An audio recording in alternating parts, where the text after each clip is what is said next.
السلام علیکم ورحمت الله.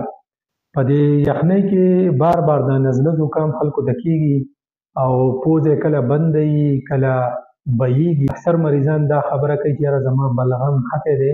نو د دې دپاره یو ښه طریقه مخکې وه ډېره زیاته استعمالوله، خو اوسې اکثریت خلک بار بار په دې ستنو په دې ګولو پسې ځي او زمونږ دا کم عام طریقې چې وي نو هغه د خلکو پرېښودې دي. دا د میډیکل نه یو ریکمنډډ طریقه ده چې دې ته سټیم تیراپي وایي.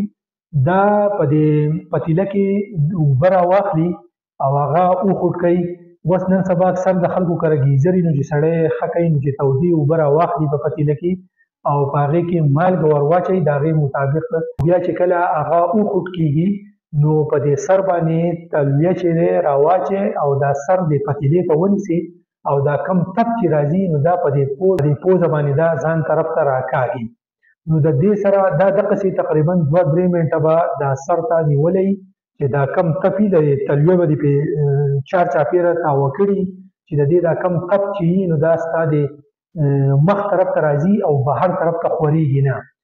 نو دا داسې یو 2 منټه سړی نیولی بیا سړی سر راچوت کړي لږ ساه پکې واخلي بیا دوباره دقسې نو داسې یو 4-5 پېرې 6 پېرې داسې په دې طریقه باندې دا دغه راکاږي.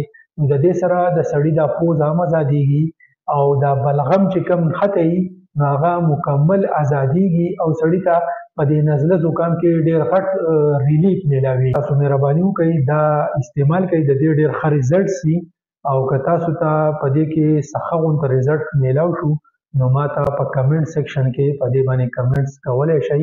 په دې کې صرف دا یو احتیاط پکار دی چې د چا بلډ پریشر یا د زړه مریض وي نو په دې کې چې دا کومه مالګه وي نو دا په ویپر شکل کې د انسان د پوزې د نالۍ طرف ته دا جذب کېږي نو د هغې سره د سړي بلډ پریشر هم سیوا کېدی شي او د زړه چې کوم مریض وي نو د هغه دپاره هم دا سیف نه دی.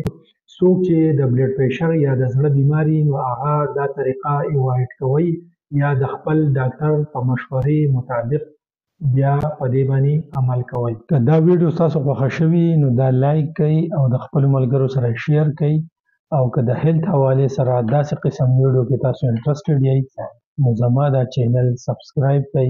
والسلام.